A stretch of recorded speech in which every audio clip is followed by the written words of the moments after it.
Oh, welcome to One Moment Wiser. This is Christy Bridges, and I am so glad you're here. I help Christians become authors because God speaks to different people through our unique voices. And I've been noticing in my neighborhood this month that the yards are decorated in skeletons and cobwebs and creepy things to inspire fear. Ooh. But if you were with me the other night when Dr. Smiley Elmore and Andrew Ray Taylor shared their stories, you probably realized that sometimes the neighbors are scarier than skeletons. 1 John 4:18 tells us there is no fear in love. Perfect love casts out fear. And I believe that the fear between the races has stunted the growth of our nation for way too long. And it's time that with God's help, you and I overcome fear by loving like Jesus does. So start a watch party. Go ahead and share this with your friends because this is going to be good. Ooh, I see somebody watching already. So Proverbs 16:9 tells us we can make our plans, but the Lord determines our steps. We had planned to have my friend Lindsay Williams with us today also, but he had a last minute schedule conflict. And I'll tell you, I'm going to get him on here because he's definitely worth hearing from. But I have a feeling that God made just a little extra room for my amazing guest, Stacy Mitchell. Stacy has a master's degree in educational technology and another master's degree in leadership development. In the upcoming issue of My Sexy Business magazine, I'm going to tell the story of December 9th, 2015, when I made a decision that changed the course of my life. Stacy was on the phone with me when I made that decision. She didn't tell me what to do. She just prayed and listened and asked really good questions. And since then, she has taught me so much of what I know about designing courses for adult learners that my new course, Successful Workshops Are Sassy, includes a lot of what she's taught me. So thank you, Stacy, for that. And thanks for being here. You are so welcome. Thanks for having me. You have worked really hard to get where you are, and you know your stuff. So can you tell us a little bit about what it's been like for you as a Black woman in the U.S.? Just professionally, in general? Share a story with us. I know that in the workforce in particular, you've had to really work to make your place and to get the respect that you deserve. That is true. Interesting story I like to tell people about how race impacted my life very early. I was 17 and I sounded the same way that I sound now. So the same bass in my voice, the same animation. And I thought, I really want to work in radio. So I'd worked for a year at a local radio station, pretty much as a Girl Friday. I made copies, I transferred papers, I made phone calls, I answered the phone. I went and got donuts. Whatever they told me to do, I did. And when it came time for me to work on air, the general manager of the two radio stations said, hey, we have lots of openings for these little pop-in jocks. You could certainly take one of those, but you've got to go talk to the program managers, and I'm not going to make the decision for them. So I went and the two stations, let me just say this, first of all, the AM station was R&B during the week, and on the weekends it was gospel. The FM station was a 80s, and it played 70s and 80s kind of adult contemporary music. And I listened to both of these stations, so it didn't matter which one I was on. But I went to the AM station, which was R&B, during the week, and had a conversation with the program manager. He said, you're great, you're smart, you know exactly what you're doing, you have your license already, but I'm afraid you don't sound Black enough to be on this station. I was 17. This was the South. I lived in Savannah, Georgia. I didn't know what to do with that because no one had ever taught me how to deal with race issues. And for someone to throw at me at 17, you are not Black enough, you don't sound Black enough, was the beginning of the uphill struggle to not only accept myself for who I am, but to help others to accept me the way I am. Mm-hmm. So that one little story, it just kind of covers everything that's happened in my whole life to this point. That's the kind of stuff I've had to pretty much had to deal with it, and it's been an uphill battle for quite a while. So have you ever not been white enough? Yes, girl, I have not been white enough to. Oh It's funny, when I've not been white enough, you and I worked together during this time, actually. And without mentioning any names, there was a person that we reported to who saw me come in Afro one day. Not knowing any of my history, knowing that I have an autoimmune disorder and I lost my hair due to the medication that I was taking, and my hair was just growing back. So when I had a teeny weeny afro, I was excited about it. So I wore it to work. And someone told me that it wasn't professional to wear my natural hair. You know who I'm talking about. So I struggled with that. So yeah, there were, and I, even though that she didn't tell me I wasn't white enough, I knew that the desire was for me to wear my hair straight and very European. And I didn't look European enough. So I wore fake hair for 4 years at that company because I didn't know what else to do.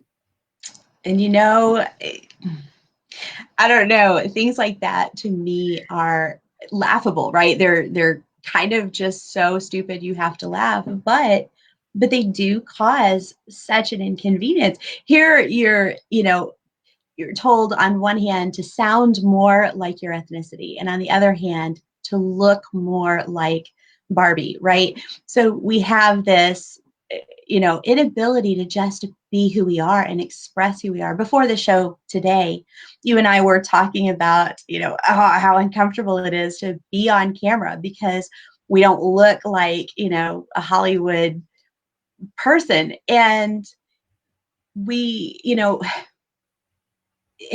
it is a passion of mine. When I chose not to wear mascara doing my videos, that was actually a choice. I had to think about that, right? When I was first doing videos, I actually had a Mary Kay consultant reach out to me and say, "I can help you look even more better." Don't you hate that? She had a good heart, but I had to make a choice that I want people to begin to accept that the beauty is inside of us, that we don't have to look like a diagram of what people are supposed to look like. We need to be ourselves because that's where the real gorgeousness is. And I'm glad that you actually opened up a little bit about that today, because I feel the same way, struggle with that same thing. Even though I believe that, I still have those feelings because I've been trained to try to match the model, and that I think is pretty right on with some of the things that we're going to talk about today. Matching the model instead of actually using the gifts that we have.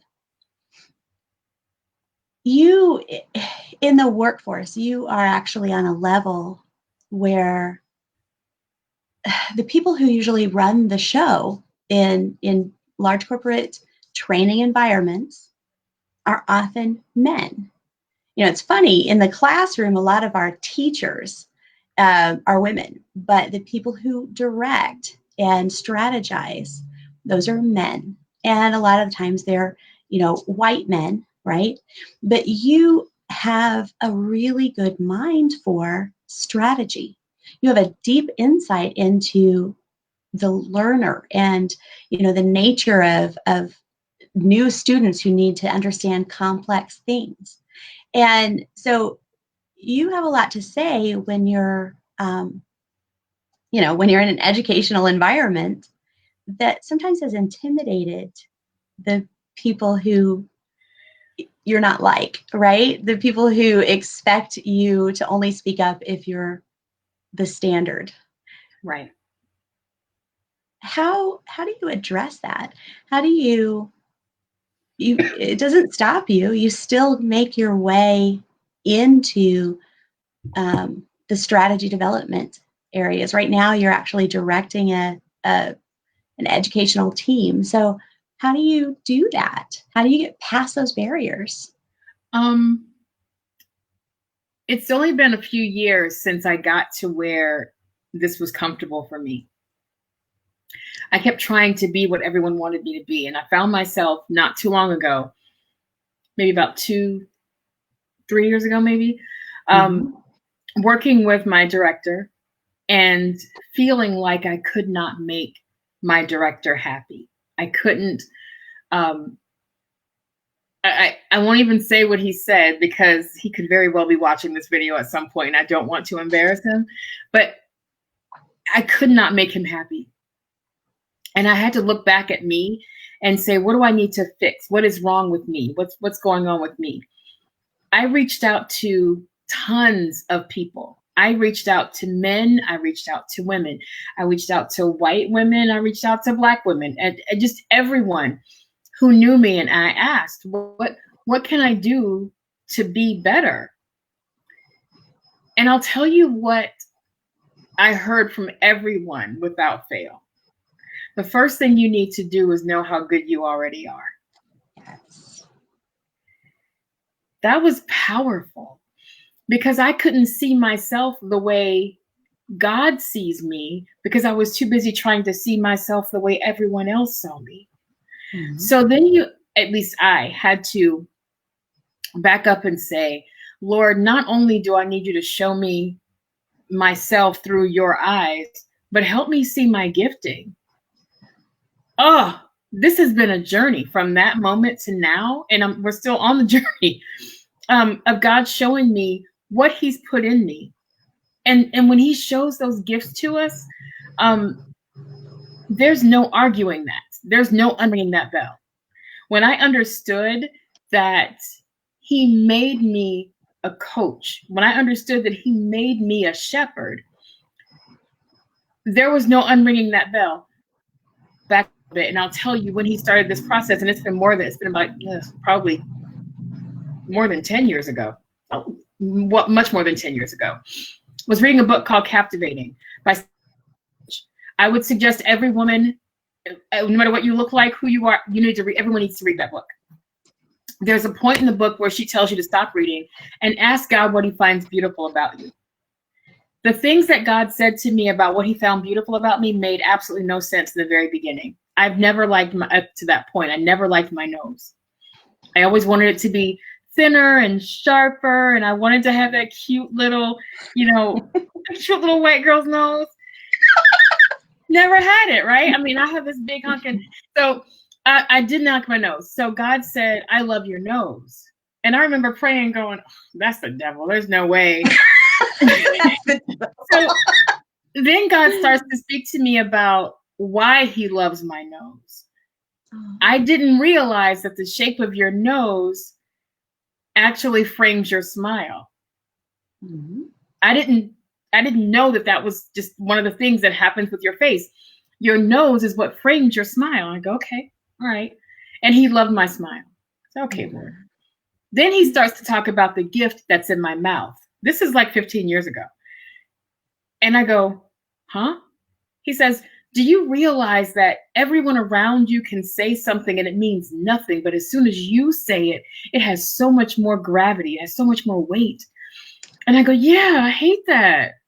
And he says, no, I gave you that gift. Your words matter. Everyone's words matter, but your words will have more weight. 15 years later, I learned that that's the gift of prophecy.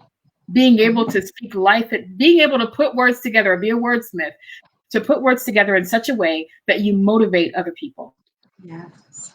Why did it take me 15 years to understand that gift and to believe it was a gift?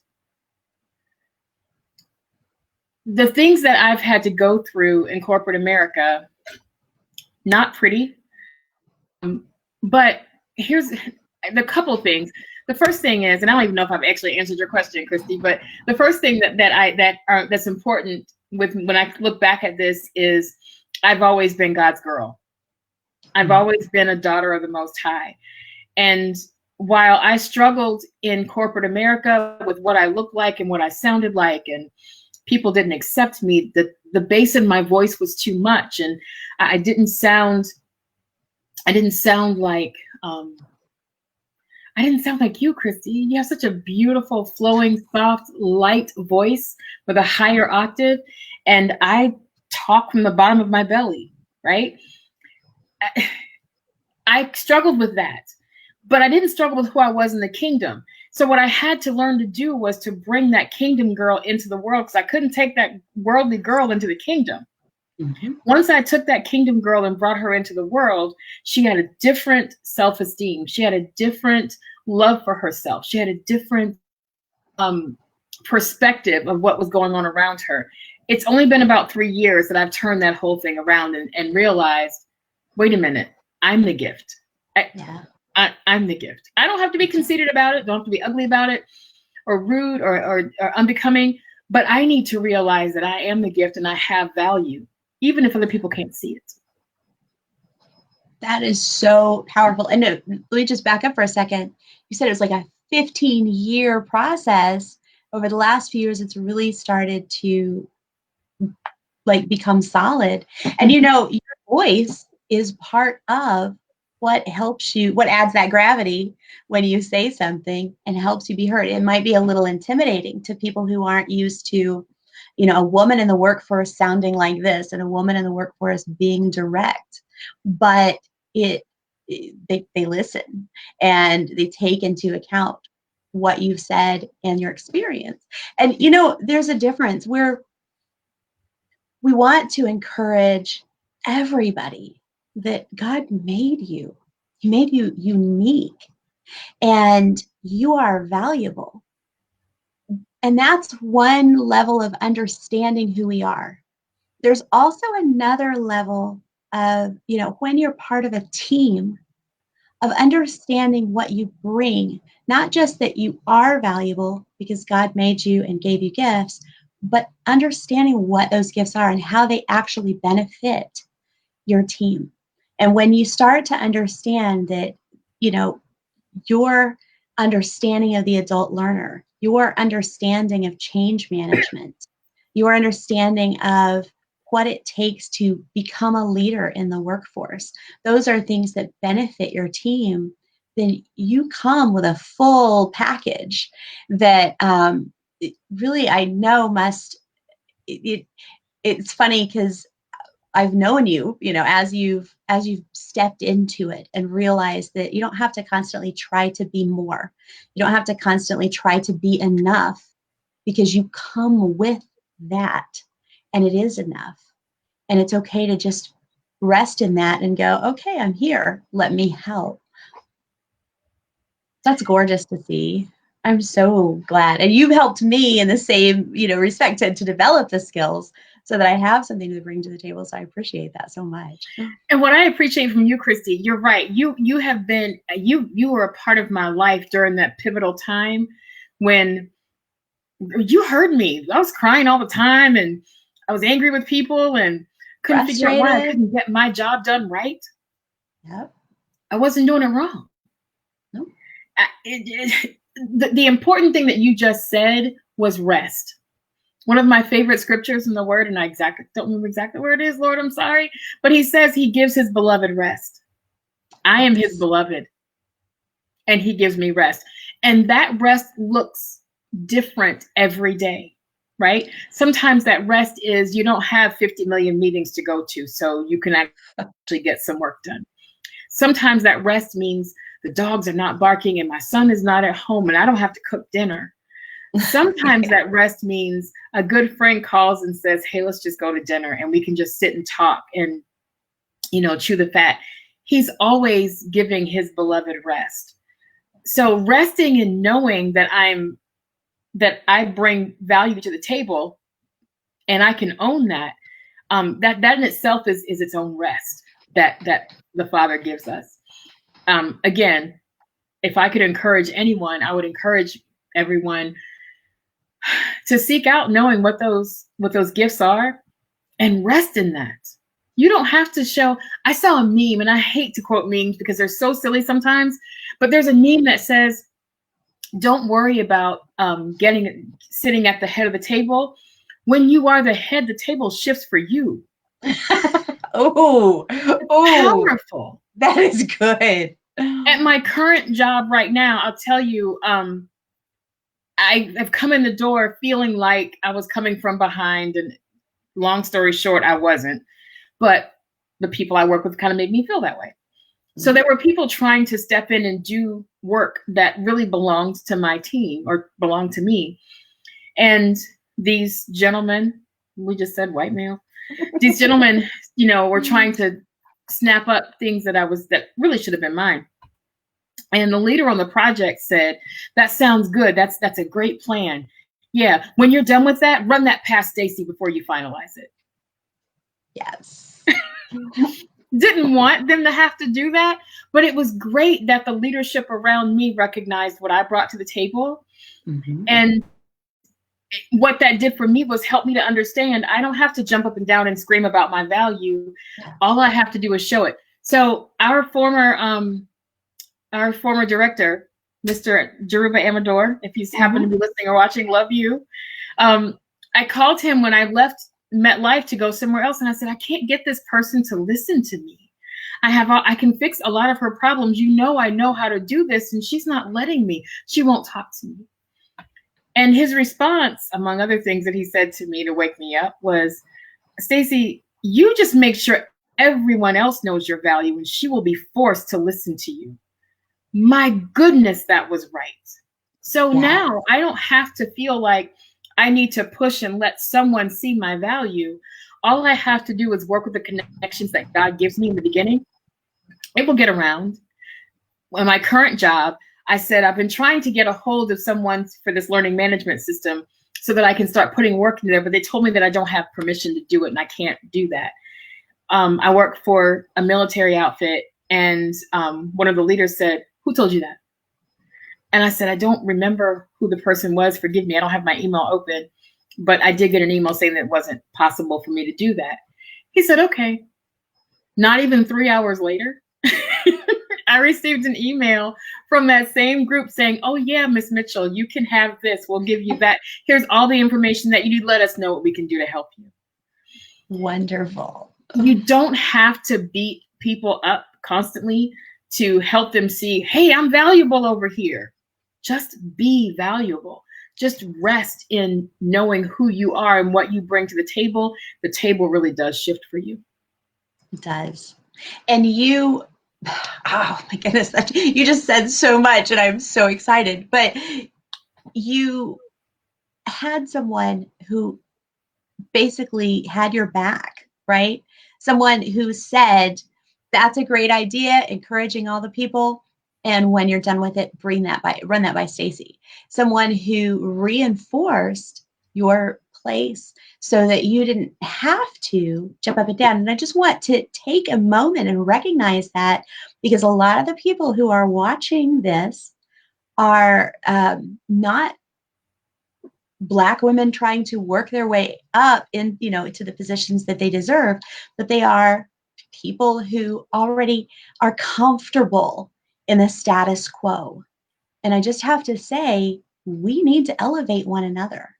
And you elevate other people too, because even when those people can be very uncomfortable at first, because I remember when I first started learning what you do, and I was so enthusiastic and so excited, and I said, I want to have your job one of these days. And let me tell you, my response was wrong, and I have since apologized a million times for that, and I apologize again. But let me say, my words, right? It's Stacy left the building and Shaniqua showed up. Like this, what do you mean? What? I don't think I had been on the job even a whole month yet before you said that, and I'm like, what? So, what I learned from that.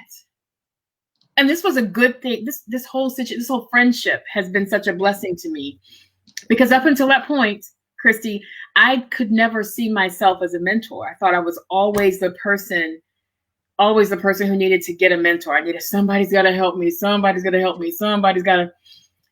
It wasn't until I met you that I thought, well, maybe I can help her. I don't have to. I felt like I was skinning and clawing and trying to get my way in the door. But it wasn't until I met you that I realized that maybe I could mentor somebody else and mentor someone who was as strong as I am. Because you're as strong as I am. Your personality is just as strong as mine is. And there are a couple of things you have to do. I had to do at this point, excuse me, to be effective. And from my leadership training, the first thing I have to do as a leader in order to lead someone else or mentor someone else is to recognize that it's not about me. And I have to be willing to take a back seat. Monique, I see you. I see Monique is one of the people that I've mentored. I am a manager. Monique is a director, and I can still mentor her. So one of the hallmarks of a really good mentor is someone who mentors someone up above them.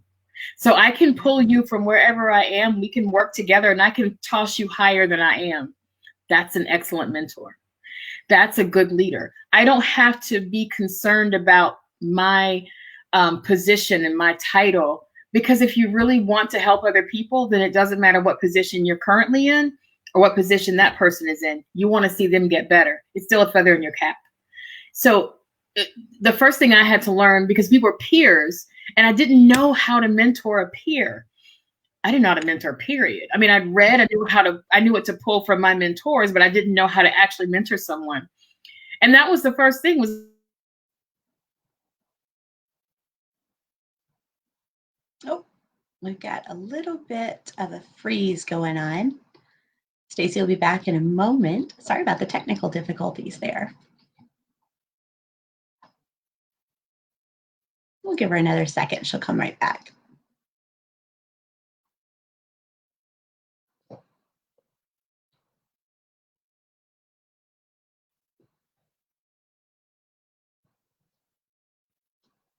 Oh, hopefully she'll come right back.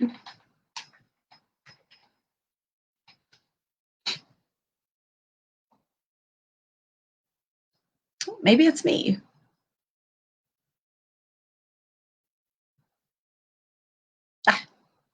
All right, she's coming right back.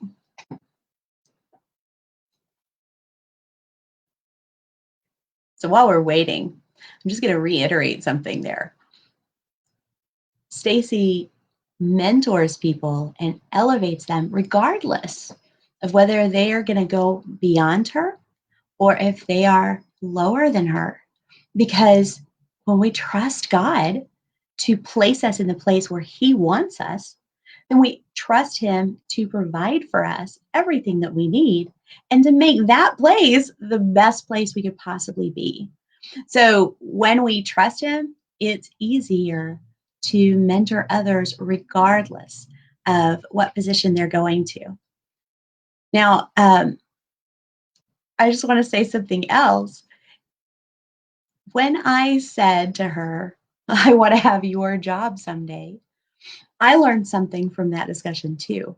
It was a little while later before she told me how that made her feel based on her past experience and my actual literal words. What I meant was, I want to do what you're doing someday, not I want to take your job away. But we need to be careful in the words that we use, and we need friends from other cultures, from other backgrounds, to be honest with us once in a while and say, let me help you reword things a little better, because that wording can freak people out. So I'm just grateful that Stacy's been that person for me to help me think better about how I say things and to understand how they come across. Oh, Stacy's back. Yay! Hang on a second. Here she comes. There she is. So you were saying about, you were talking about elevating people and about how, it's a feather in your cap, whether they're higher than you or lower or at the peer, but you had some leadership development training. However, you'd never mentored a peer before. So I think you told part of it was just when I heard that, how I responded to it, which was not appropriate at all. But But I think helpful. it's a natural, it's a natural response if you're not paying attention.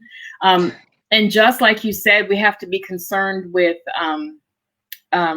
perceptions of how we say things. But I'm also going to say, as a Christian woman, my pastor just preached on this today when he was talking about the Holy Spirit and miracle faith. And he said, offense is what stops us from getting our miracles. Being offended will stop us. And he quoted Mark, I want to say it was 6:2-3, maybe, where the people said, oh, wow, this man is doing miracles. And the very next scripture, he says, well, isn't this the carpenter from this person? He's just this, he's just, and they were offended. I could have chosen to be offended by you, cut things off at, I would have lost such a rich friendship. I would have lost the opportunity for me to grow. I would have lost the opportunity for you to grow. I would have caused you to stumble if I had not gotten over that offense. So not only should we, yes, be careful how we approach our friends and our sisters in Christ, but we also have to have a heart and the ears to choose not to be offended. And let me tell you, coming from, if people who are watching this who know me are like, that's gross, because that's not. But I promise I'm getting there. I'm learning to not be offended. And that's what is necessary in that situation, because if you need a mentor, you may not know how to come to me. Yep. Right? But with the issue of blood, didn't know how to come to Jesus. She just grabbed his hem. She just, yeah. And he said, I feel somebody's touching me. She didn't know what to do. She just said, I need to get to him. So sometimes when people need you, they just jump out and they're doing the best that they can. The choice has to be within me not to be offended. Yeah. But, I'm grateful for the choice that you made to talk about it. And it took a little while before you were comfortable enough with me to talk about it, because, we had just met and just started working together. So it took a few conversations before you were able to trust me, because, a lot of people don't know how to take me.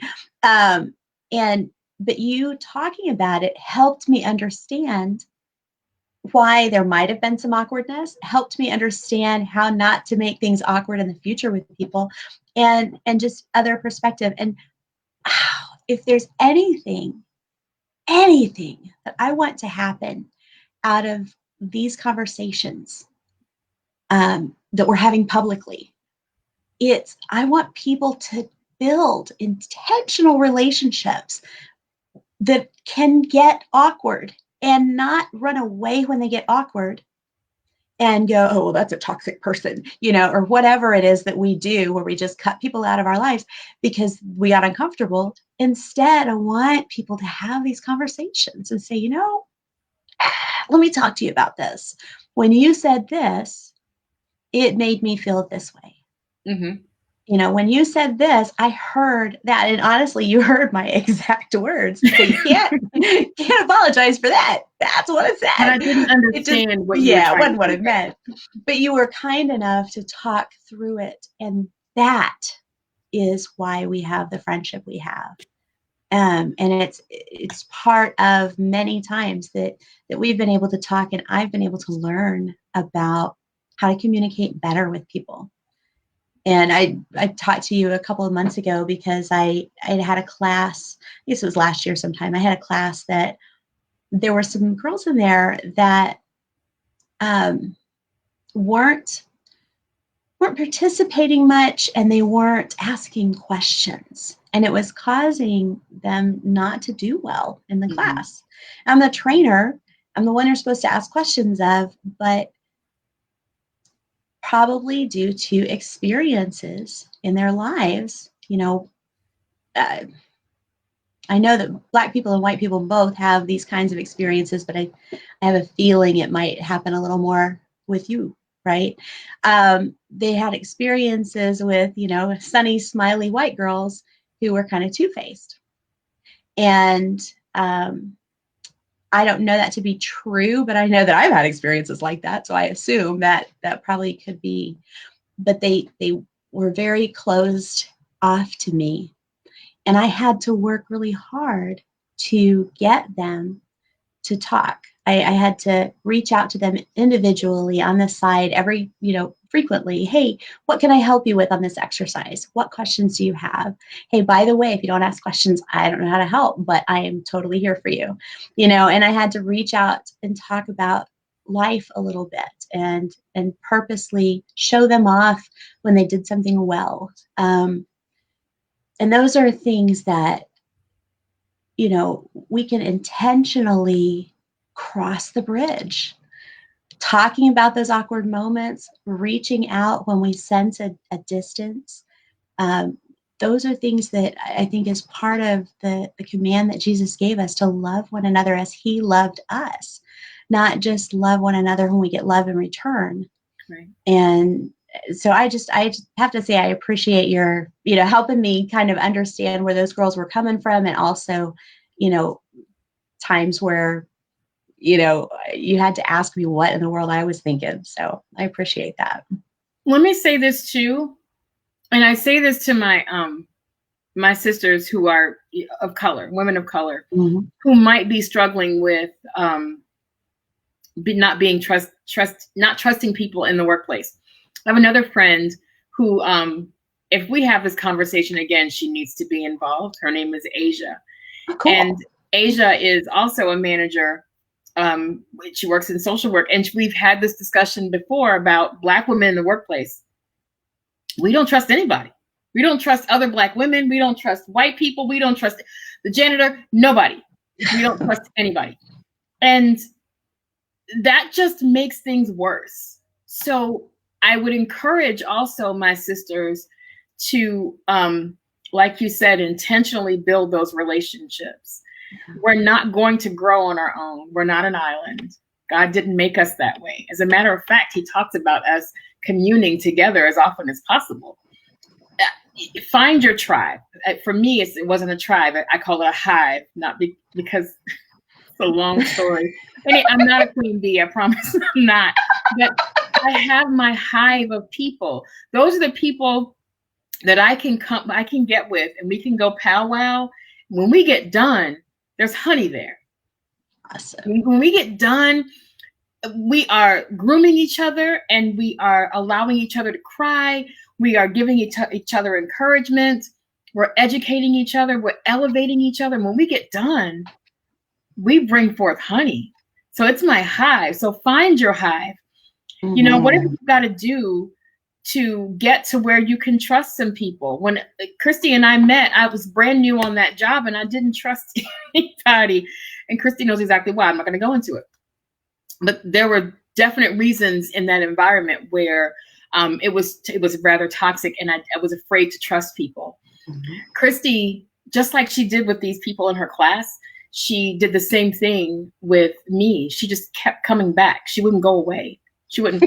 I remember at one point saying, "Is there anybody else that I can work with on this?" And she said, No. Don't give up on me yet. Please don't give up on me yet.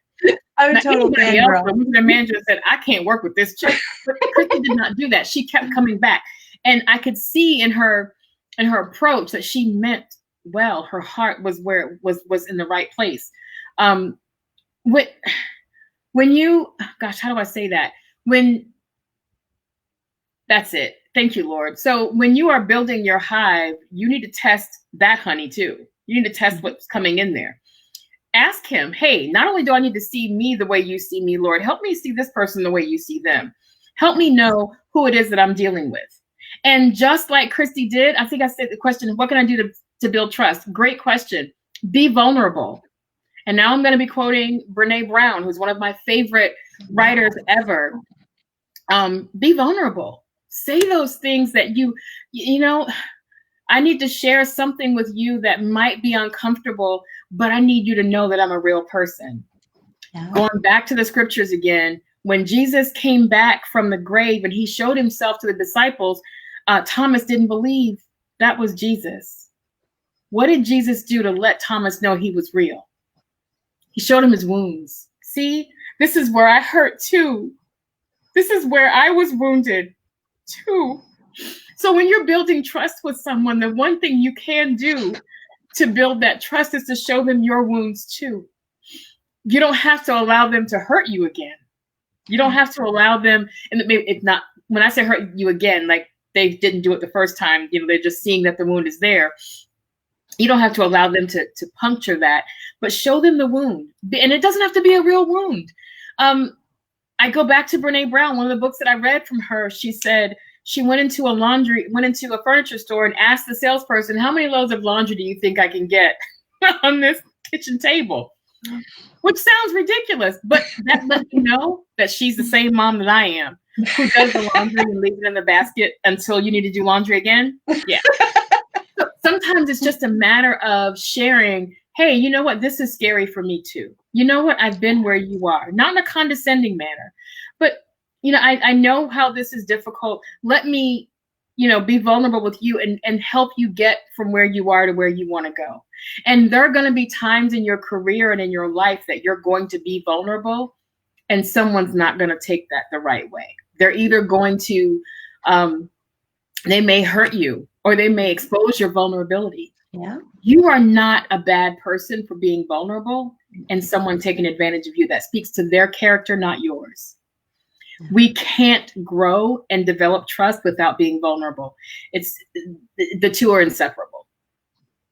Well, and that's why, the Bible is still speaking to people thousands of years later, because every hero in the Bible also had flaws, also had vulnerable moments. Crazy flaws. Insecurities. Right. Just crazy flaws. And you're like, God, can you use me? Well, I used David. And you can't say, I felt like you always, right? But you can say, boy, this happened to me. And somebody else can go, oh, I can totally relate to that. I agree with you on that. And where is our trust placed? You actually you trained your replacement at one of your jobs and I don't know if you knew it. Did you know that you were training your replacement, or was it kind of that surprise? I know that definitely was a cause for some distrust, right? It was. So go ahead. Here's what, and this is from my prayer. I've trained my replacement more than once. And I've tossed people up, the chain without knowing it. It's happened more than once. The last time I trained a replacement, or I trained someone to do what I did, I remember I was walking from home, walking through my kitchen and saying, they keep stealing things from me, Lord, stealing my work. What am I supposed to do? And God said, clearly, they can take it, Stacy, because they can't reproduce what you can do. Mm-hmm. I go, oh, okay. So he starts to talk to me about how, as I grow, again, scripture, line upon line, precept upon precept, right? There was a time when I just explained things to people. Then I got to where I learned how to write curriculum, and I learned how to write objectives, and I learned how to write assessment questions, and I was good at that. Then I got better at doing things in Articulate. Then I learned strategy. So now I need to understand when to do all the things that I'm doing.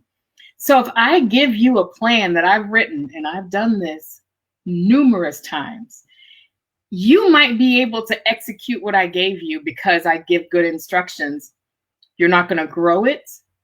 You're not going to develop it. You can't reproduce it because you didn't create it. That's what God put in every single one of us, that we need to remember as we move from place to place. God is growing us, and he's taking us from place to place to grow us. We're going to leave some seed behind us. That's just natural.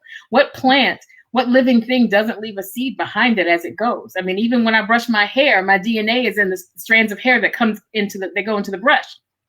I will leave some things, but nobody has the gifting that's in me to recreate what's been created. My friend Robin shared with me a while ago what a master was. A master is someone who has 10,000 hours of experience and can reproduce his work, reproduce himself even. Wow. I'm a master at what I do. So if I leave something with you and you steal it, you take it, I can even train you. Like my grandma used to say, I can teach you everything that you know, but I won't teach you everything that I know. Now that's just business. That ain't scripture. I'm gonna tell y'all right now. That's just business. But know that when you leave something, you leave a legacy, it's a good thing. It's a good thing. Those people who try to steal your work, or maybe you train someone that ends up replacing you, it's okay, because God has already elevated you.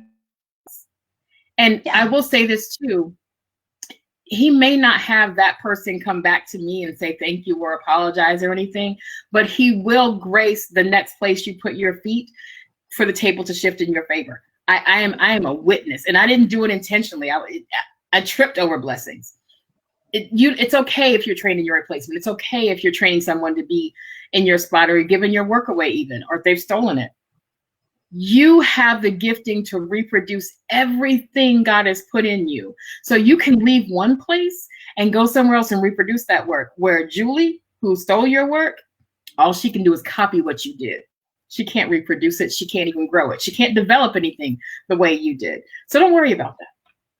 And, hopefully she can learn from it, but God will bless the work of your hands when, the students it was intended for get it, right? When the company that it was intended for get it. I think if someone thinks that they have to steal or grab what they can, they really need to know that that's all they get.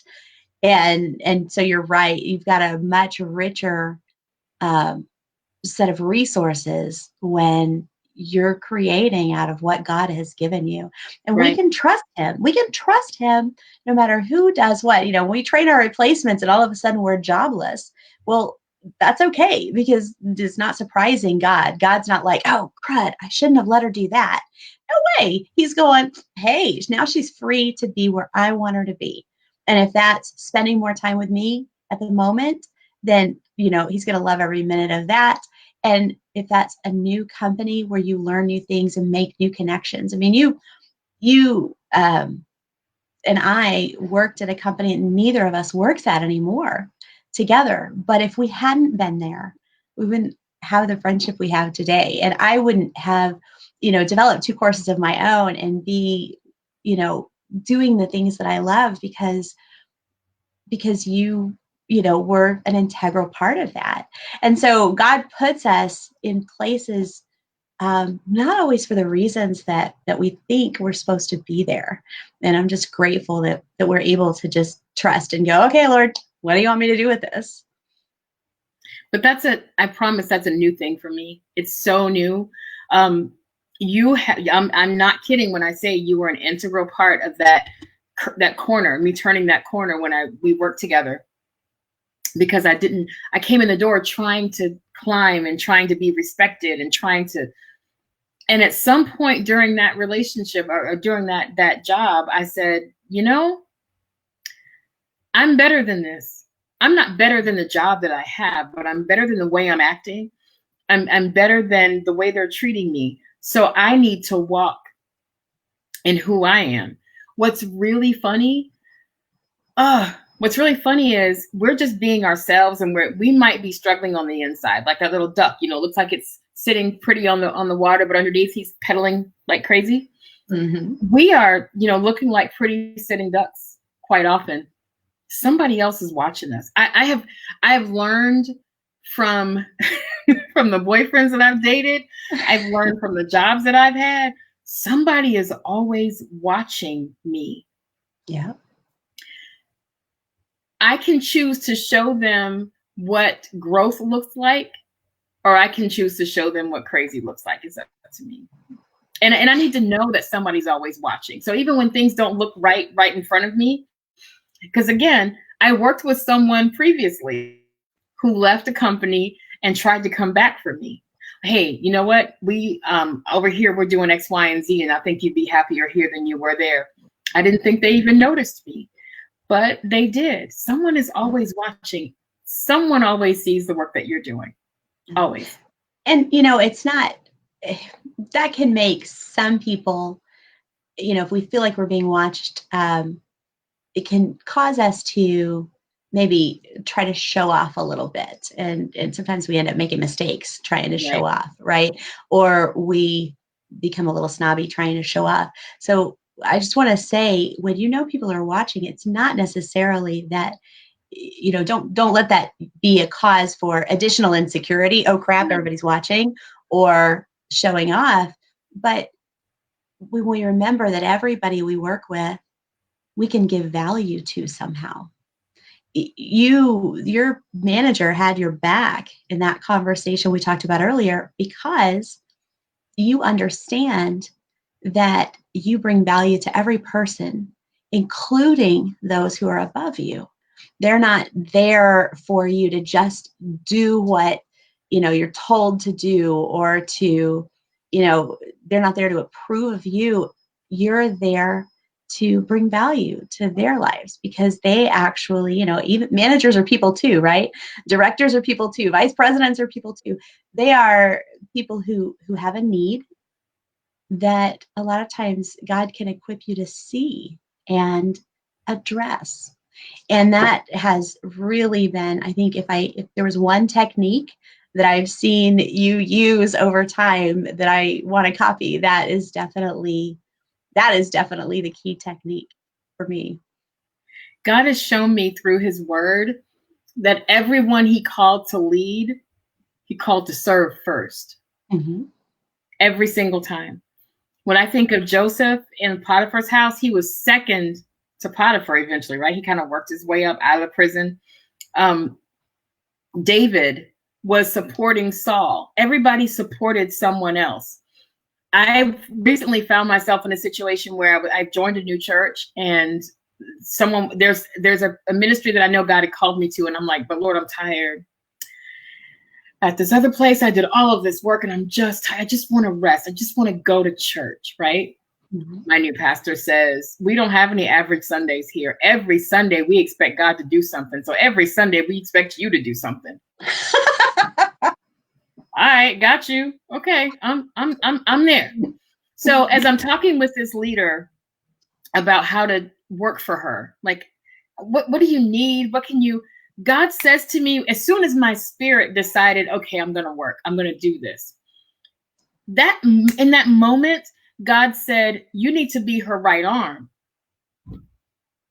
That sounds like a lot of work. But here's the thing. With all the work that he's had me to do, no matter how much work it was, you mentioned that I have 2 master's degrees. I earned those simultaneously. Oh my gosh. While my son was in high school, and I was working with you, and I was at the height of an autoimmune disorder. I was 330 pounds. I could barely move. I didn't sleep well. I was always tired, but I managed to. No, you can do whatever you want to do, whatever God puts energy in you to do. So when he says, do this, just do it. I mean, yeah. You can never outgive God giving, right? He's always going to give you more back. So just whatever it is that he's given you to do it with all your might. That's another scripture I think I learned when I was like 3 or something. But that's what we need to focus on, is whatever it is that God has told us to do, or even when you believe he's called you to lead in a situation. I promise you, he will never call you to lead unless he calls you to serve first. Always. I love that you said whatever he calls you to do with all your might. It is breaking my heart looking at the time, because I want to continue this conversation for longer, but I am going to just talk to everybody who's shown up today. I really appreciate you all being here, and I totally respect that you understand how awesome Stacy is too. Stacy, you've encouraged all of us, not just, Black women in the office, but every one of us to be our best. And I appreciate that. And for those of you who are watching this video or listening, Dr. Smiley and Ray that we had the other night, and Stacy here today, and you and I, we're not law enforcement, we're not government or positions that you might consider powerful, but God doesn't need our power. He trusted a teenage mom and a stepdad to raise his son, and look at the impact that Jesus had on this world. In John 13:34 and 35, after Jesus finished washing the disciples' feet, he said, "A new commandment I give to you, that you love one another. Just as I have loved you, you also are to love one another. And by this, all people will know that you are my disciples, if you have love for one another." So We love in action the way Jesus did, in communication and compassion the way he did. Wherever you are, if you're working, if you're at home, if you're in any kind of community, if you're in family, intentionally make relationships with people who are not like you. Yes. Intentionally work on those relationships with conversations that may be challenging to have, but can be worthwhile if you keep showing up and say, don't give up on me. Let's talk this through. And we can change the distrust. We can break that. We can break the fear and overcome it with love in our society. So I'm Christy Bridges, and this is Stacy Mitchell. I teach Christians to become authors because God speaks to different people through our unique voices. And Stacy mentors people, leaders, and workers alike. If you have a story that you'd like to share about how God has worked in your life in any respect, I want to hear about it. So send an email to me at info@onemomentwiser.com, and you might be included in an interview or a future devotional. If you'd like to hear Stacy again, let me know, because I have more that I want to talk to her about that I think you guys will want to hear. Bye. God bless you. Bye.